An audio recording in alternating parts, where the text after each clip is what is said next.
Most people reach 60 believing they have saved enough. But when they actually calculate their monthly expenses against their savings, they realize they are far from ready. The gap between what they have and what they need can turn retirement into a financial struggle instead of a peaceful stage of life. I have spent decades guiding people through retirement planning. I have seen individuals retire with large sums and lose it within years. I have also seen others retire with modest savings and live comfortably because they planned correctly. The question is not just how much you have saved by 60. The real question is whether that amount can sustain you for the next 20 to 30 years without running out. Let me be very clear. If you are 60 and have not calculated your actual retirement needs, you are taking a dangerous risk. Retirement is not about stopping work. It is about ensuring your money works for you consistently and safely. First, understand the average. In many developed economies, the average retirement savings by age 60 ranges between $200,000 to $400,000. But averages mean nothing if your personal expenses and lifestyle do not match that number. You must sit down and write your monthly expenses. Include housing, utilities, food, health care, insurance, transportation, and emergency reserves. Multiply that by 12, then multiply by 25 or 30 years. That is your real retirement target. If your savings fall short, you are not ready. You must either delay retirement, reduce your lifestyle expectations, or find ways to generate additional income during retirement. Now let me explain how to manage whatever you have saved. This is where most people fail. They treat their retirement fund as a lump sum they can spend freely. That is a mistake that leads to financial ruin.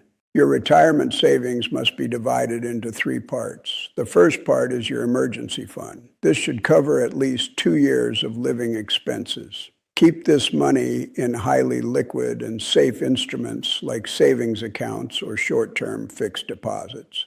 This fund protects you from unexpected medical expenses, home repairs, or family emergencies.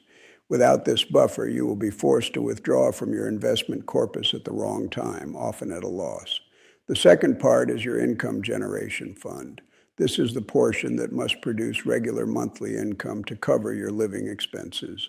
This fund should be invested in instruments that provide steady and predictable returns.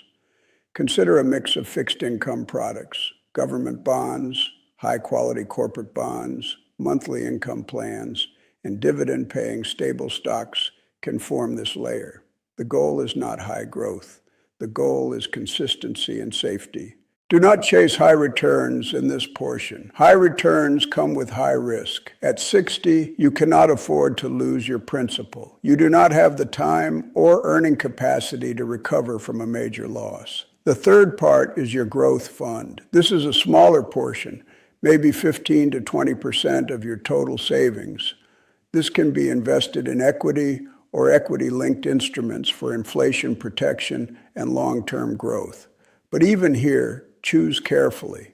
Avoid speculative stocks, high-risk sectors, or volatile assets. Focus on large-cap stable companies, index funds, or balanced mutual funds with a proven track record. The biggest mistake retirees make is not understanding withdrawal rates. If you withdraw too much too soon, your savings will deplete faster than you expect. If you withdraw too little, you deny yourself a decent quality of life. A safe withdrawal rate is typically between 3 to 4% per year.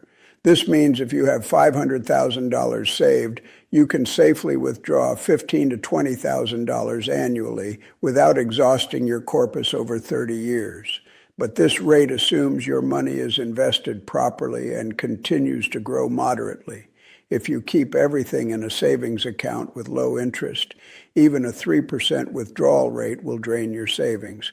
Another critical factor is health care. Medical costs rise significantly after 60. Insurance becomes expensive. Out-of-pocket expenses increase. If you have not planned for health care separately, it will eat into your retirement savings quickly. I always recommend keeping a separate health fund. If your country offers senior citizen health schemes or insurance, enroll immediately. Do not assume you will stay healthy. Plan for the worst and hope for the best. Many retirees also make the mistake of helping their adult children financially during retirement. I understand the emotional pull, but if your own financial security is not rock solid, you cannot afford to give away your retirement savings.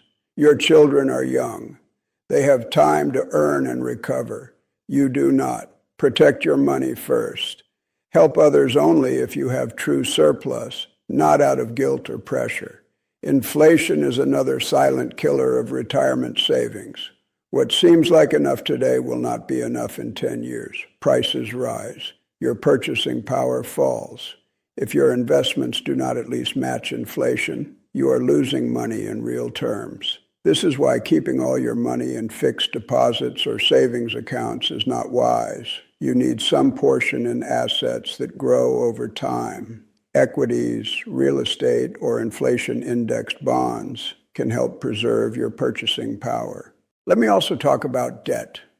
If you are 60 and still carrying debt, you are in a very difficult position. Debt repayment eats into your limited income. It creates stress and reduces your financial flexibility. Before you retire, clear all high-interest debt. Credit cards, personal loans, and other unsecured debts must be paid off. If you have a home loan, try to close it or at least reduce it significantly. Entering retirement with a clean balance sheet gives you peace of mind and allows your savings to work purely for your benefit, not for paying interest to lenders. Now let me address lifestyle. Retirement does not mean you stop living, but it does mean you must live within your means. If your savings are limited, you cannot maintain the same lifestyle you had while earning a full salary. This is a hard truth many refuse to accept. They continue spending as before, hoping things will work out. They do not. Within a few years, they face a crisis. Savings dry up, panic sets in, options reduce drastically. Be realistic. Adjust your lifestyle to match your financial reality. Cut unnecessary expenses. Avoid luxury purchases. Focus on health, relationships, and meaningful activities that do not require large spending. Many retirees also fall into investment traps. They meet agents or advisors who promise high returns with no risk. They invest in schemes they do not understand. They lose money to fraud or poor products. At 60, you cannot afford to gamble. Avoid complex financial products. Stay away from unregulated schemes. Do not invest based on tips or trends. Stick to simple, transparent, and well-regulated instruments. If you do not understand an investment, do not put your money in it. Clarity and simplicity are your best friends during retirement. Another common mistake is not reviewing your finances regularly. Your expenses change. Your health changes, market conditions change. You must review your retirement plan at least once a year. Check if your withdrawal rate is sustainable. See if your income sources are performing as expected. Adjust your asset allocation if needed. Stay informed and stay in control. Do not assume everything will stay the same. Life changes. Your financial plan must adapt accordingly. Let me also talk about estate planning. Many retirees ignore this until it is too late.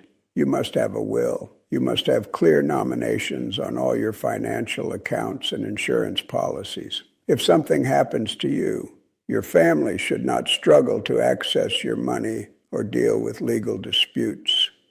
Proper documentation and planning prevent unnecessary pain and financial loss for your loved ones. Finally, understand that retirement readiness is not just about the amount you have saved. It is about how wisely you manage that amount. I have seen people with large savings mismanage it and face hardship. I have seen others with moderate savings live comfortably because they planned well. Discipline, clarity, and regular review are more important than the size of your corpus. If you are 60 and your savings are below average, do not panic, but do not ignore the reality either. Take immediate action. Reduce expenses. Increase your savings if you are still working. Delay retirement by a few years if possible. Every extra year of earning and saving makes a significant difference. If you are already retired and realize your savings are insufficient, consider part-time work, consulting, or freelancing. Generate additional income streams. Do not rely solely on your savings if they are not enough. Retirement is a long phase. It can last 20 to 30 years or more. Managing money during this phase requires discipline, patience, and a clear strategy. Do not spend impulsively. Do not take unnecessary risks. Protect your capital above everything else. Your retirement savings are not just money. They represent your independence, your dignity, and your ability to live without depending on others. Treat them with respect and manage them with care. The decisions you make today will determine the quality of your life for the next 2 or 3 decades. Choose wisely, plan carefully, and live within your means. That is the only way to ensure your retirement remains financially secure and truly peaceful.